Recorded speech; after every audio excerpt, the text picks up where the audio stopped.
ketika pertama kali melihat bangunan-bangunannya itu saya cukup kagum gitu. Terlihatnya sangat megah gitu, gagah juga. Rapi, bersih gitu Mbak. Alhamdulillah nyaman.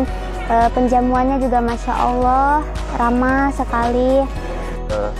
Adab santrinya tuh bener-bener sangat bagus sekali, terutama ketika ada kiai dia menunduk sampai pokoknya sangat-sangat terkagum-kagum dari saya sendiri. Kalau boleh jujur, recommended banget. Banget soalnya Masya Allah ya, serba-serbi ada. Tadi kata Pak Kiai juga international knowledge, tapi juga berbasis salafi gitu ya. Jadi iya lokawis gitu. Jadi kita ilmu umum juga ada, kebahasan bahasa Arab, bahasa Inggris juga ada, tapi tidak melupakan esensi dari seorang santri itu ya Mbak, dengan ngaji kitab kuning gitu. Jadi Masya Allah ini recommended banget teman-teman. Kalau menurut saya sangat rekomendasi sekali.